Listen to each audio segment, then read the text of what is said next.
So that's platforms. On the AHV side, both Ben and Julie talked about how over the last 12 months, almost half our nodes shipped actually run AHV on them. Starting with, just remember, this was at 0% at the first .next conference just 4 years ago. So in 4 years, we've gone from 0% to half our nodes running AHV. And the reason for this is simple, that over these years, AHV has closed the gap with the competition. There's very, very few things that AHV can't do and the competition can. One of them is synchronous replication, the ability to mirror writes across 2 different data centers. And I'm happy to announce that this is something that will be part of our upcoming release. So we'll have synchronous replication for AHV in one of our more recent, upcoming releases. But the interesting thing about synchronous replication is that it also forms the basis for more technology that we can add on top of that, among them metro availability and cross-cluster live migration. So both those capabilities will also be introduced in subsequent releases. Hypervisors, of course, are not the end of the show today. These days, we actually need to have support for containerized workloads as well. And for that, we introduced Carbon earlier this year, which is our offering for managed Kubernetes. We took a different approach with Carbon than most other vendors, because what we wanted to do was to cater to both DevOps and IT ops. And we were hearing different things from them. DevOps said they want vanilla Kubernetes. They want Kubernetes that's exactly what upstream Kubernetes looks like from Google. They want to use the same tooling. They don't want to learn anything new. While IT ops was, well, Kubernetes is very difficult to manage. I don't really know how to create clusters, expand clusters, all this other stuff. Plus, there's all these surrounding services that I need to really make it work for alerting, monitoring, scaling, all that. So what we're doing with Carbon is catering to both of them by saying that we'll take care of the Kubernetes lifecycle, creating the clusters, expanding them, and so on. We'll add an opinionated views of what the surrounding services should look like. But the Kubernetes distribution itself is the upstream distribution. So it'll be exactly the same as what Google sells or gives away. So that's the core platform. Moving on from there to data services. Data services always starts for us with Files. Files is one of our flagship products. It's one we introduced about 3 or 4 years ago. And it's grown pretty quickly. We have over 1,700 customers now running Files. And it's become a very capable filer replacement in its own right. And we continue to evolve it. So some of the things that we are planning to release soon are support for near-synchronous replication of your filer, encryption of data in flight. But we've gone beyond just plain old filers to add support for file analytics. So essentially being able to do things like capacity trending, anomaly detection, lineage tracking, audit trails, all from within the Files product. And the counterpart to Files for modern applications increasingly is object stores. Increasingly, modern applications use object stores to back up their data. And just recently, we introduced Objects, which is our implementation of object stores. It's fully S3 compatible, but on top of that, we layered in enterprise capabilities like RBAC, Worm, end-to-end encryption. And a few interesting things are coming soon on top of that. But to talk about that, let me introduce Steve and Poitras.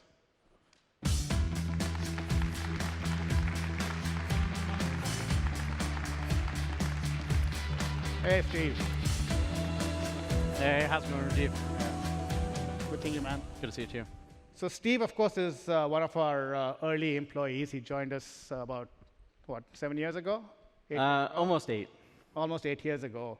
And he's come a long way since then. He's gotten married, had a couple of kids, doesn't find as much time to shave anymore, looks a little bit different than he used to. But all good, man, all good. So what are you going to show us today? Yeah, well, when we think about the last 10 years, there's been a lot of change, right? Obviously, the introduction of Nutanix.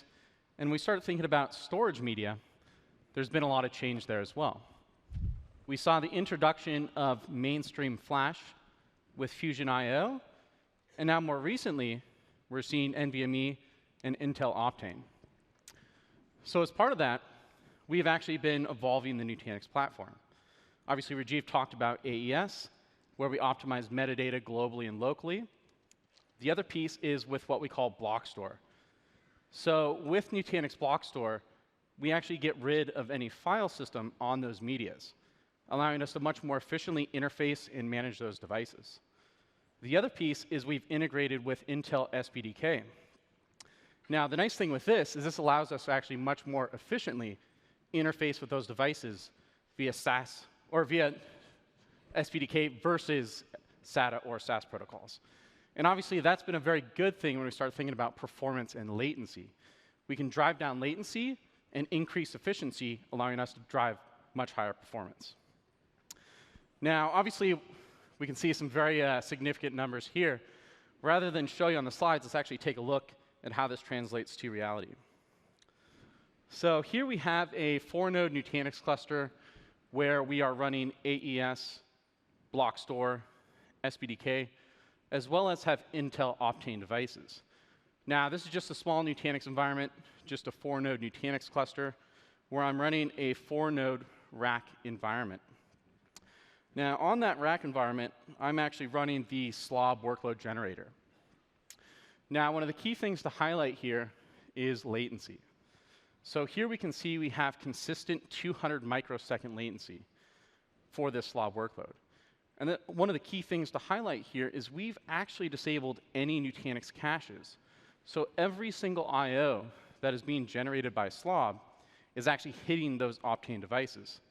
So that's one of the key things. With the efficiencies we've made into our stack and with our I/O path, coupled with the advancements in hardware, we've actually allowed you to fully take advantage of that higher performance and much lower latency. So a lot of very good stuff coming there. Sounds awesome, man. Now, I also promised everyone that you're going to show us a little bit of objects. So can we go to that? Yeah, we can definitely do that. So Nutanix Objects is our native object services, similar to files for file services, as well as volumes for block storage. So here we have in our Prism Central interface our objects console, and we have our objects instance deployed here. So we'll just go ahead and click on that. So this objects instance is actually hosting object storage for some of the demos, for some of the environments actually running in Copenhagen. We can see we have right around 352 million objects which are being hosted. If we click over here to the usage page, we can see our usable capacity is right around 430 terabytes. So right now, we're running right around 70% utilization. Now, obviously, we've always had the ability to add additional Nutanix nodes, allowing you to drive up the available storage capacity. However, there are instances where we may have existing Nutanix deployments that have excess storage capacity. So the question is, how can I actually take advantage of that for objects? And that's where multi-cluster objects comes into play. So here we can see as part of this deployment, we currently just have a single cluster hosting storage. If I click on Add Cluster, I can actually see I have 2 Nutanix clusters managed by this PC, which I could add into this objects deployment. Now, one of the key things to highlight here is this is not specific just to AHV. We can actually add any Nutanix cluster, whether it's AHV, ESXi, Hyper-V, etc. Now, for this scenario, let's just go ahead and select our Copenhagen cluster and click Done. Here we can see we now have 2 Nutanix clusters providing object storage. And if we click over to our usage page, we'll just give it a second to update here. We now have 2.2 petabytes of available storage capacity. So there you can see in a matter of a few clicks, no advanced configuration, nothing difficult, I've actually quadrupled my available object capacity. Right. So very simple. So this is a new capability we had to.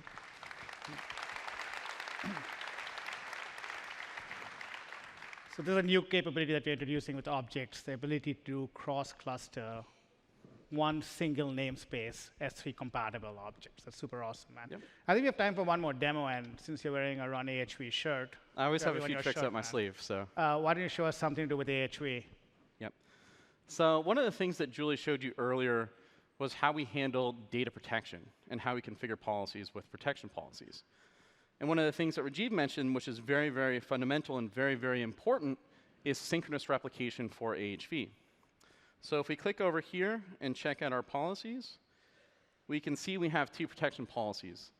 The first one is just a standard asynchronous replication policy where I'm taking snapshots, replicating those snapshots, your typical async. The one underneath that is actually providing pure synchronous replication. So here we can see the RPO is not a day, it's actually synchronous. Now what this means is as virtual machines under this policy actually write data, that data is synchronously replicated within the Nutanix cluster as well as to a target Nutanix environment as well. This provides us a pure RPO 0 as well as some very good data protection capabilities.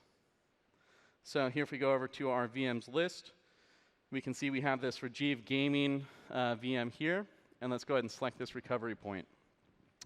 So obviously, gaming is a very critical piece of a lot of our lives today. Obviously, Rajiv likes this a little bit as well.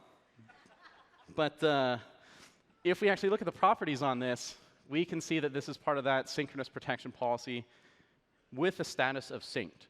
So basically, every I/O coming into this virtual machine exists in 2 distinct Nutanix environments or targets. Now, that's very good from a data protection, a data availability perspective, but it also affords us a very good amount of interesting capabilities and features. So one of those features is now cross-cluster live migration, where I can actually migrate a Nutanix virtual machine running on AHV to another distinct Nutanix cluster. So to show that, we'll hop over to here, where I can see I have this Rajiv Gaming virtual machine here with this IP address 1040.83.253. Now, what we're going to do is we're actually going to select that virtual machine, go to our Actions menu, and click on Migrate. Now, because this virtual machine is part of synchronous protection policy, we can actually migrate this in a live manner. So let's go ahead and do that, and click on Migrate. Now, here you can see I actually have a remote desktop session to this virtual machine with that IP address. And one of the things we've been talking about a lot today was history. Yeah. So for those that are familiar with this game, this was actually created by a few of our rock stars back in the day. This game's probably maybe 6 years old or something like that. But one of the nice benefits about live migration cross-cluster is there's no downtime. You don't have to wait for cutovers. You don't have to worry about any of that. Everything is done in a live manner. So here you can see I actually have my remote desktop session playing this game here, which is a little bit of a relic. But it didn't go down. It was always available. Now, if I hop over to my target Prism Central, I can now see that Rajiv Gaming virtual machine is there in a running state in a completely different Nutanix cluster. And that's the benefits of synchronous replication. It gives us that true RPO 0, and also enables very cool capabilities like cross-cluster live migration. Great stuff, man. I haven't seen WebScale, Joe, for a while, except I thought I'd bring it back. You've been playing for it for, what, the last 6 weeks? Trying to get it ready? QA is the best part of my job. Thank you.